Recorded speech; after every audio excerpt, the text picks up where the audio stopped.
I suppose today we need to ask, what is the Palestinian Islamic Jihad? Well, that's an organization funded almost exclusively by Iran, whereas Hamas is only 93% funded by Iran.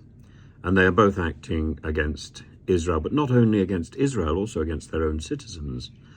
And this is information which is being put out by the spokesperson for the Israeli Prime Minister, Tal Heinrich, and he says that the country takes zero responsibility for the activities that we're seeing in the Gaza Strip, saying Hamas has brought it upon themselves, that Hamas is manipulating events to try and give the impression that this is all being done by Israel. Tal Heinrich, she. I mispronounced. We have zero responsibility for whatever happens in the Gaza Strip.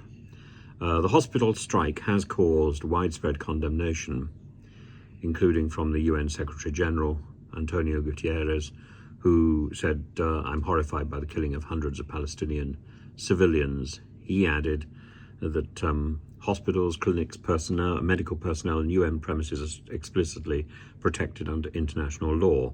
So presumably are schools and places of worship, both of which have been hit this afternoon. A spokesperson for the Palestinian Islamic Jihad denied Israel's allegation that it was responsible as a lie and a fabrication. He said the occupation is trying to cover for the horrifying crime and massacre they committed against civilians. And all of this as Joe Biden's plane was setting off from New York and then arriving in Israel. And Biden says that he was outraged and deeply saddened. So there's a lot of rhetoric going on, but Israel's statement that it accepts zero responsibility, naught, is irresponsible in itself, because none of this would be happening without Israel's siege. Now, of course, we have huge sympathy because of the Hamas terrorist attack last Saturday. But in the end, this is a solution proposed by Benjamin Netanyahu to the problem. The problem is the Hamas terrorist attack, which we condemn, which everybody condemns. I think there's a universal condemnation and an outpouring of sympathy and affection for Israel and for the people who were wounded and killed during that event. But that goodwill is squandered by Netanyahu's choice of solution. There are many solutions available to get rid of Hamas in Gaza.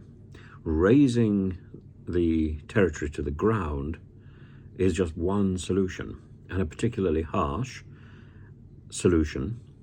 Proclaiming war is a particularly harsh solution, and those two things don't necessarily go together, by the way. But proclaiming war is about taking the last step, having exhausted all other diplomatic and humanitarian efforts to avoid war. And I'm not sure that is actually what the Netanyahu government has done. So hundreds of people are feared dead. The Palestinians in Gaza still raking through the rubble of the hospital, and there's been 2 more attacks today on a school and on a mosque, apparently.